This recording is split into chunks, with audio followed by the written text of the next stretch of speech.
Welcome to the Eyes Up Mindset podcast, where we explore what it means to grow daily and find our best in every aspect of life.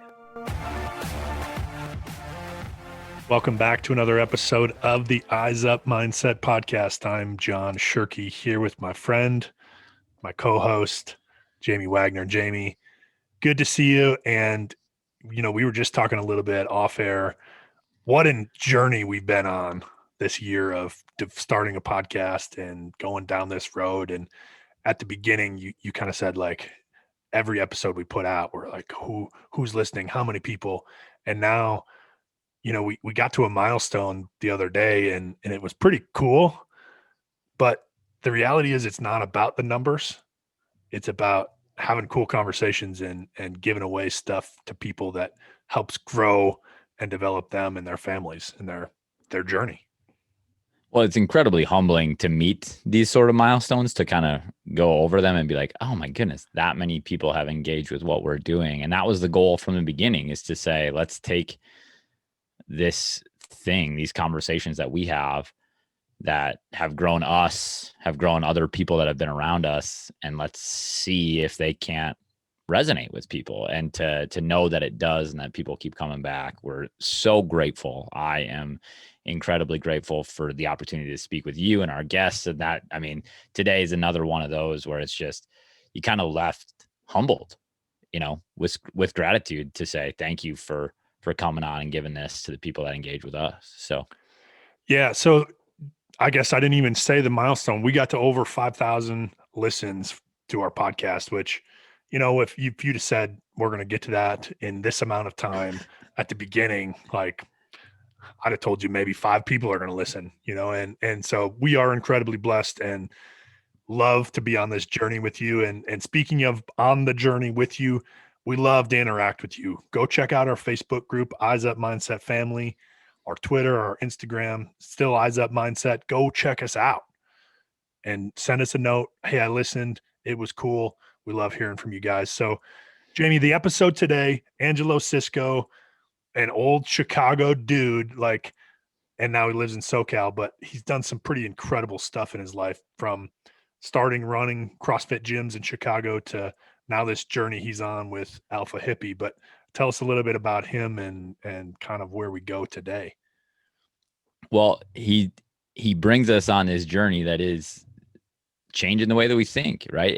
And getting to the how and the why of our thoughts, and not really even in that way. He frames it so much better than that, right? He uses these framing tools that just make sense and they resonate. And what it's about is learning to be able to take control in different ways, to graduate in some ways into the mental game, right? And we talk about how the physical game might have to come first, but we have to graduate sometimes into the mental skills by walking through the door on some of this stuff. And he gives us some really awesome thoughts about how to do that and how to engage with the things that we're thinking about and how they might be barriers for us and the way that we interact with society at large. And so his stuff is way better than the synopsis I just gave you, but it's I just walked away thinking, man, this is powerful stuff, because it's what we try and do when we go and work with teams or go and work with individuals, and he brings it to us in a really cool way. No, I agree. I think every week we say this person challenged us. And again, we hit stop on the record, and it was just like, man, that's incredible. Incredible for us. It's going to be incredible for you, Angelo Sisco. Angelo, welcome to the podcast. It's awesome to have you here today, my friend. My brother, I'm so grateful to be here. Thank you guys for making time for me and having me on. So you are Alpha Hippie, you and a bunch of other people. Tell us what Alpha Hippie is all about. How did it get started? What are you guys doing? Ooh, man, you go deep quick, John. I love right this to it. kind of question. I love right it. To Hit it. me with it. Don't even worry about how I am today. Let's go right in. All right. So here it goes. So Alpha Hippie is actually the name of what I've given to myself, discovery, self-actualization journey, if you would like to really know. And so in 2015, Around 2014. I was running my CrossFit gym out of Chicago, and O'Hare CrossFit's still there. We just celebrated our 10-year anniversary, and I was going through a period where CrossFit was becoming, and even boutique fitness was becoming mainstream, and I started not growing as quickly as I once did, right? 2010, 2011, butt back, knees out, give me 150 all day, baby. You know what I'm saying? You didn't have to do anything, and that was the landscape. And silly young me thought that every business grew 80% year after year because it was the bubble, right? And then around 2014, 2015, I would say, is when the professionalism of CrossFit you really saw the divide, right? Where also too, now at that point the gym was at 250 people. And in order for me to really get my head around this thing, it was a business now. Yeah. And I realized through a lot of victimizing and first through my employees and then my members, that I was the biggest problem, that I was the limiter in all things all the time. There was no yous and we's. If there's a problem, it's always me. And I was very liberated by knowing that that was the problem. I was like, great. So if I get me better, this all grows. Huh, no problem. I'll work all day. And so I started working on myself. And I came back home from a retreat in Southern California, and I lived in Chicago at the time. And I grew up in an Italian American community where the idea of meditation, walking around barefoot outside in dirt, and going through your childhood and all that good stuff was just hoopla. Like, what are you doing?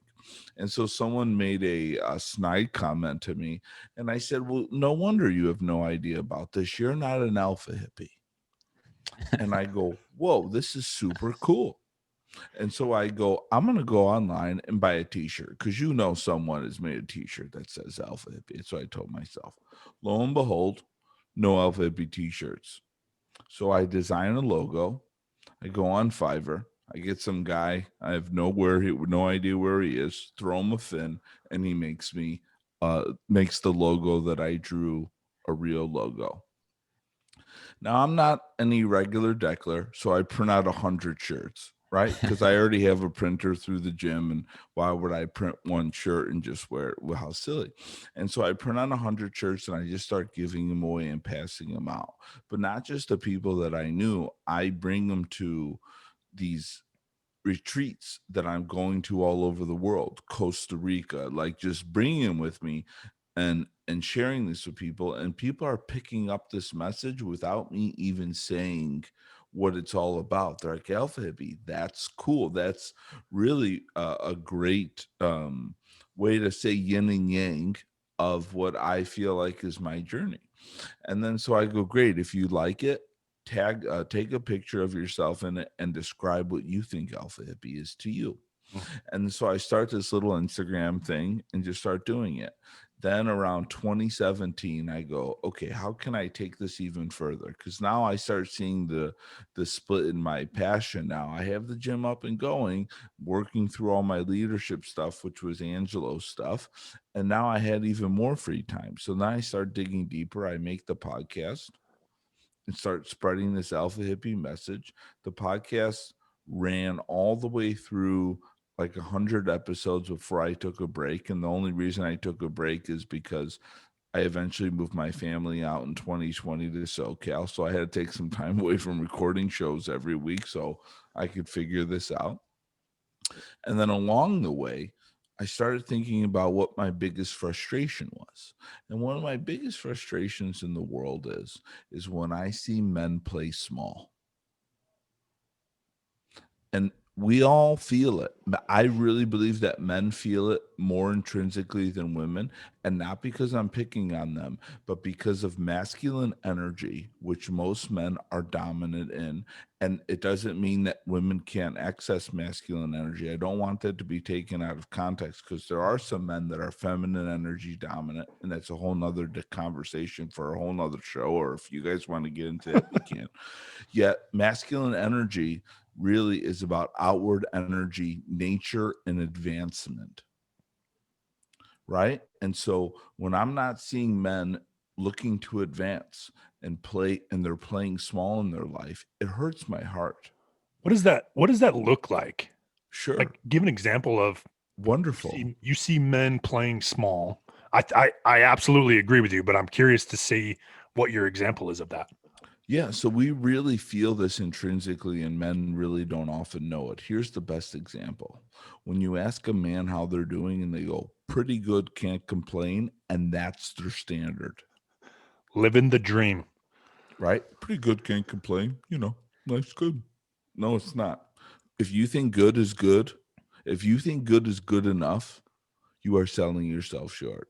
If you think great is great enough, you're selling yourself short. It's realizing that you have more in common and stepping into what would be a more godlike figure than a worm-like figure. Yet that requires so much of letting go of and accepting that you may be a little bit different. You may not be able to people please everyone. Some people may not like you. All of these things, right? Your self-esteem, getting clarity on that, embodying that identity. And I really felt that. And that's what I meant by men playing small, and not just in business, because for me, the business is last. And the reason business is last is because the whole world will applaud you for those accolades, for making that more money. But for you, those little things that no one will ever know about, like that you meditate every day, or that you pat yourself on the back and you celebrate you in the most micro way, or that I make time to dance with my wife every week. Those are the things that I find the most valuable that men really don't do. And no wonder they don't create themselves and step into this hero, because they're only looking to do it by what kind of car they drive, or what their wife drives, or what they're going to do in this physical realm of business.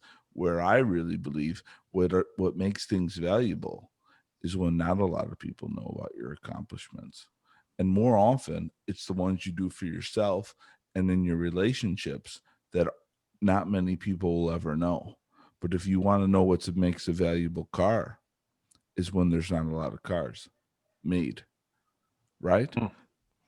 When I make millions and millions in my courses of Alpha Hippie, people applaud me all the time. Oh, great! You're amazing. All that. That's important, but that's not as important as what I do for me and for my family. You said two really interesting things. You said stepping into yourself, right? You said like that's a challenge that a lot of us struggle with as men, is to step into who we actually are. Stepping into our hero, I think, was some of the language that you used there that I love. And then you talked about a while back, you said it's not the I's and it's not the we's and the us's that's the problem. It's the me that's the problem. How do you reconcile that dichotomy of saying, I Yes. know that I'm the limiting factor and I can be a hero? Right? Beautiful. Yeah, I'm with you, bro. So a lot of it really starts with so without being too wizardy and all that stuff, what I really fancy myself as is an identity alchemist. And what I do is identity alchemism. I help you create an outcome that you really wish, to get clear on it. And I help you get really understanding of the divinity and hero that's inside of you. What really could lie in this potential? Let's get clear on this. And then I help you become the person that could do it. In order for you to become the person that could do it, first, you must think you could do it. You must think you're that person. Then you speak like you're that person. And then you do actions that person would do. And then you do them consistently, AKA habits. And then you become that person. So it's more important to be the person, because you do what you believe. You don't do what you think. Well, so I was telling you, I just listened to one of your most recent podcasts, and it was the New Year's resolution podcast. How do you make a New Year's resolution a permanent solution? And Yeah. that was the second part, kind of, is, you got to become that person. You got to believe that you can be that person that makes millions of dollars, that loses a bunch of weight, that is that hero. Yes. The first part was what kind of stuck with me, though, is kind of going backwards a little bit. The first part was your goal has to be for you. And I think that's a little bit what we've been talking about still here is we haven't, guys so often lose their identity because they get caught up, like you said, in the business, the cars, the providing, whatever it is. And your point you made was your first and foremost, your goal has to be for you, not for your parents, not for your spouse, not for your kids. It's got to be for you. Maybe you can talk a little bit about that concept and how that plays into what you're just talking about too. Absolutely. If a goal is motivating, you are out of you. If you need motivation to reach your goal, if your goal is inspiring, it's internal. That's the major way I look at it. Is what you're doing inspiring to you? Because inspiration makes it easy to say no. Inspiration, you don't have sacrifice. Ooh, what a terrible word to put to your purpose. You sacrificed for your purpose. I got news for you, Jack. It's not your purpose. I love that. You talk about this thing where it's going to move you, right? And you said it allows you to say no. Can you speak to the power of this like ability to say no? Because so much, and John hit it right on the head when he was mentioning this before we were talking. It's like I didn't necessarily want to be a state champion because of what I wanted to do, right? I wanted to be a state champion for a bunch of other people because I thought people would like me or because I thought people would think that I was important or whatever. When I got to the point in college as an athlete to say, I want to be the best I can possibly be for me, like I want to find out where my limits are, it was inspiring, right? It made me want to move and it helped me to say no to this stuff that I never said no to before. So can you speak to this power of no and why it's so valuable? Sure. So for me, if you could create a structure, be disciplined, and be consistent, and know that structure, discipline, and consistency is the foundation of any success. And what I look at is, to answer your question, Jamie, is discipline is your ability to say no and not feel bad and not second guess it, and not worry about people pleasing and all of that stuff. Just say no. If you could say no and not care, you're on track. And if there is a rigmarole about it, which comes from having a external goal because you don't want to say no because you can't say no because it's not yours, you're not really inspired. When I'm inspired, I'll say no to anything, right? When you're an inspired athlete, you lead glass. Oh, this glass is going to help you. Let me tell you, hey, no problem. Medium rare glass, please. Hold the salt. You don't care, right? But when it's for someone else, these things seem really hard. It's difficult to wake up. You're looking for, and then you're looking for the next external motivator to keep you going, to keep you moving. When in reality, if you are the creator of the scoreboard, you know how to move it better than anyone else. And you also are empowered by your own scoreboard. And then you're not doing it for anyone else. You care less. And then you enjoy it. You enjoy it, and you could say no, aka be disciplined, without the baggage. So your company, kind of what you're doing, Alpha Hippie, targets men Yeah. over 30, kind of in their 30s, right? What's the magic number about that? Like what happens in our lives that we get to that age and you've clearly, you do that for a reason. So Yes. what is it about guys in that stage of our life and that age that we start to need this sort of service even more? In your 20s, you're usually doing things for other people, or you're still in a boy psychology. you're not carrying enough weight at that time. And what I mean by that is, it's like this. When you're a boy, you're like a Porsche GT. You got room for maybe one more person if they're under 250. And forget it if you're going to the grocery store. Okay, don't even. What is that trunk? It's in the front anyway.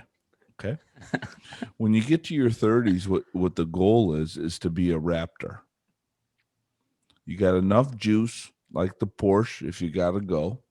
Yet you got room for your family and you got room for the cargo. And that's what usually happens to men in their 30s. And they've been living a life, though, that they're still thinking that they're the Porsche GT, so things don't make them happy anymore. And they don't know what it's like to carry the weight and be stable for themselves, their families, and everything else that they're accounting for now. Right around that lower to mid 30s, even upwards into the 40s, that's a really difficult time because now they have men responsibilities. A lot of them don't really know they're men at this point. And so I teach them the dance.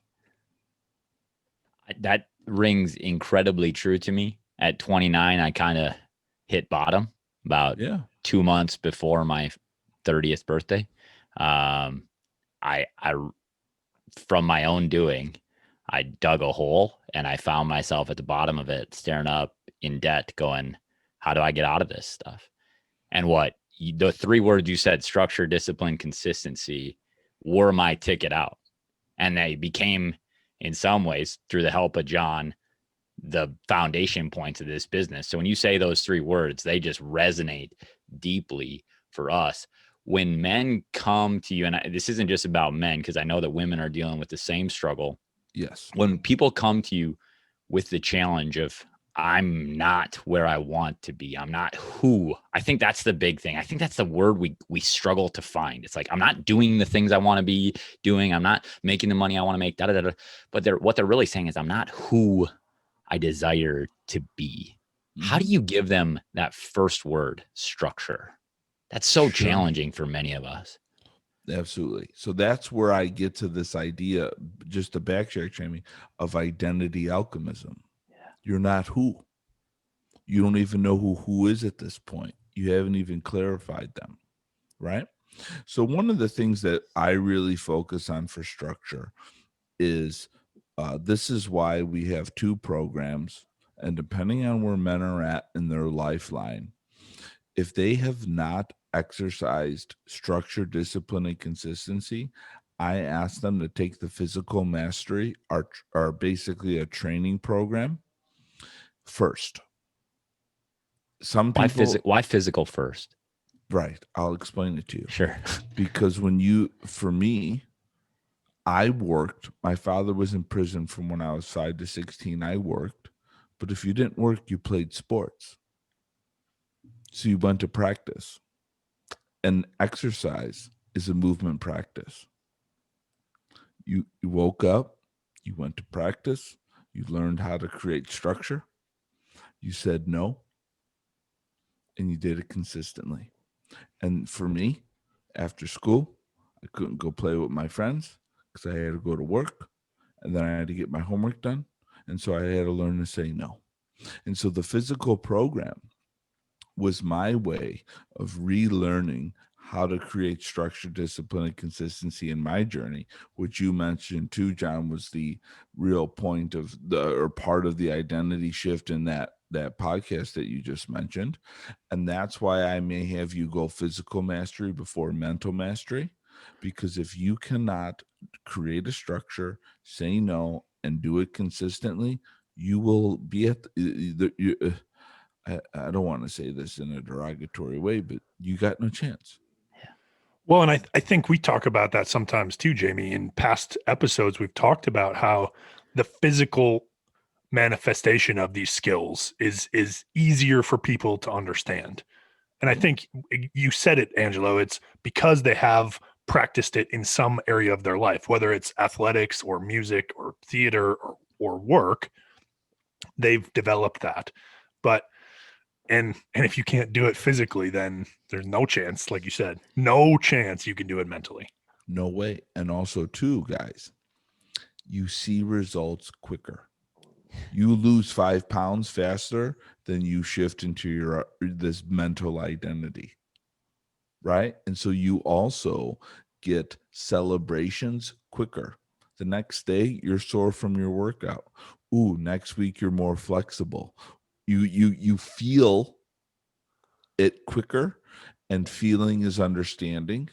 You see more progress. You see what I'm saying, guys? So it Absolutely. pulls you into the realm of getting it quicker. You get the, for lack of better, you get high quicker, and then that keeps you moving through this in a better way most of the time than me having you uncover some more deeper parts of the identity that we go through. Because now, when it comes to really shifting of the identity and the thought piece, there's a lot of layers to uncover, gentlemen. I go to the deep end with a lot of these men because we all must remember the only reason we think we're John, Jamie, and Angelo is because someone told us a story one day that that's who we were.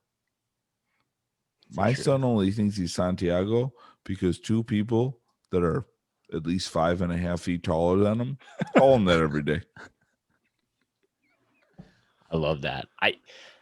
I think that's so powerful, is that we are telling ourselves a story too, right? That not only are the stories coming from outside, we are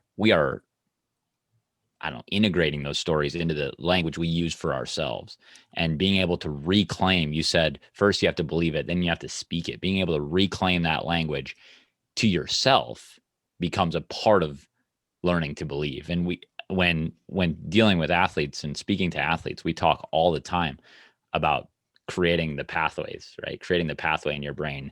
It's like you can't do it once. A path in the woods doesn't get, made from one journey. It's over and over and over again. And that's that discipline and consistency that you're talking about. It's powerful stuff, man. It is. It's like this. Your spells create your reality. Stories repeated create your spells. Words repeated create your stories. Thoughts repeated create your words. Say that one more time, because I think I heard what you said, and I get it, but I just want to have our listeners hear it one more time, because I think that's really, really good stuff. For sure, brother. I'll repeat as many times as you'd like. Spells create your reality. Stories repeated create your spells. Words repeated create your stories. Thoughts repeated create your words.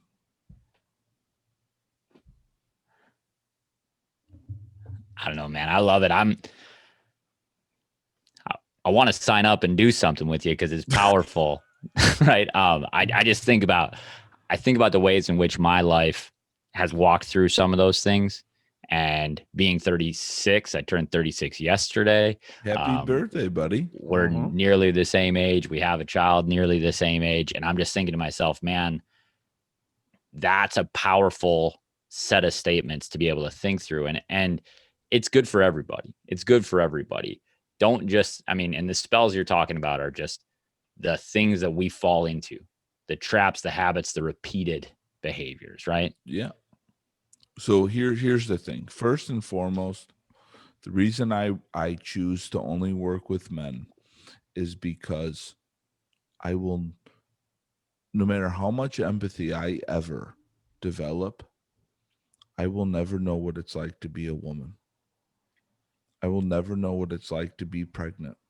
I will never know what it's like to carry a baby inside of me for 9 months, let alone all the childhood things that happen for a girl.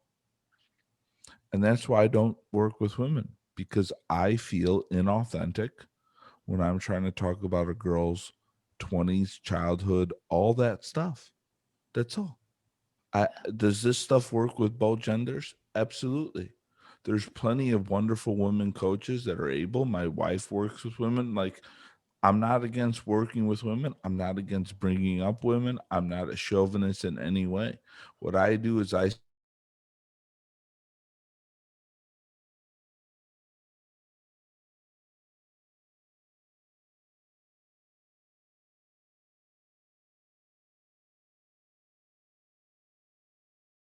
your gift is, give it there, right?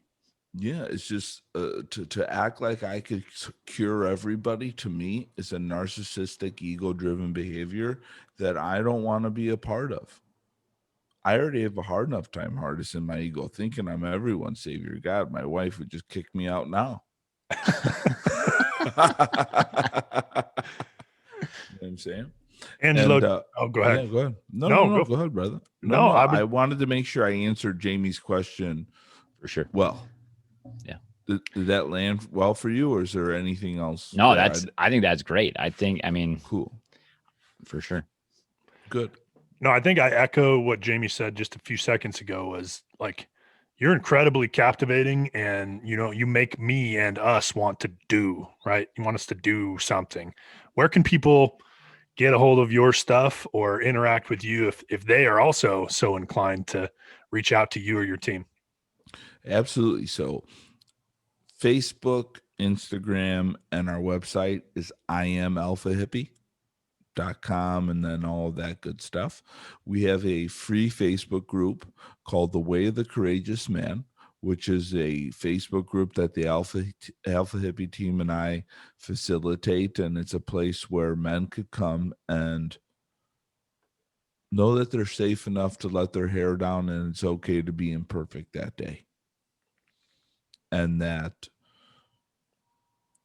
they could communicate as much as they're able to, and yet sometimes just being around iron helps you sharpen your iron. You don't even need to say that much. And that's why that group is there. I'm in there. Most of my social media time is in that group. I very rarely am on a lot of the outward stuff, right?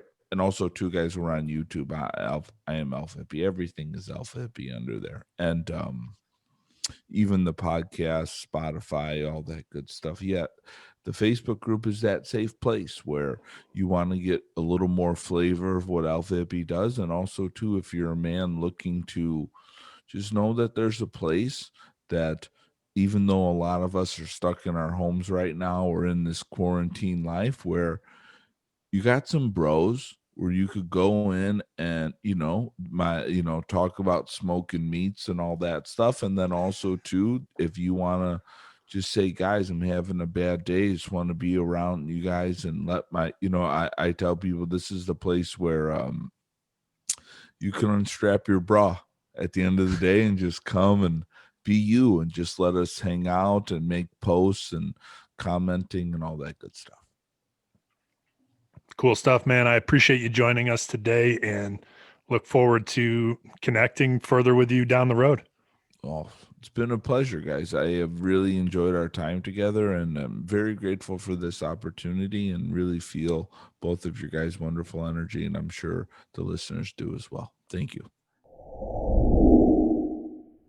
Incredibly grateful for Angelo taking the time to join us, to grow, to stretch, to challenge us. And man, did he do that in a big way today for both of us, Jamie. I think there's a couple of bullet points that I have, and then I'm interested for you to kind of bring it home for us. But something he said really early on, especially for guys, but if you think good is good enough, you're missing life, right? If you think great is great enough, like, you're missing out. I think that rung so true for me in terms of like, just stop playing small, right? Get after it, figure out who you want to become. Um, the second thing motivating goals or inspirational goals, that's something that I've heard. But when he said that, I was like, man, that really just hit me like a ton of bricks. And then the structure, discipline, consistency, there's a ton of really, really good stuff. And I think for both of us, that third piece was the one that really stood out, that is kind of the basis of this whole conversation, this talk. Well, it's the reason I love having conversations on the podcast and in this format is we get to find that common ground, right? We get to find that place where we both stand. And the reality is we share a lot of ground with Angelo. We share a lot of ground. But the thing that we agree on probably the most deeply for any sort of personal improvement is it starts with structure. You have to give yourself the gift of routine and structure and find something that you are willing to commit to with discipline. And I love the way he said that. It just means being able to say no and not feel bad about it. And then ultimately, when you can have structure and discipline, consistency is the magic. And when you can put all three of those together, you have a chance. Without it, just like Angelo said, you have no chance. Get after it today. Build some structure. Say no and don't feel bad.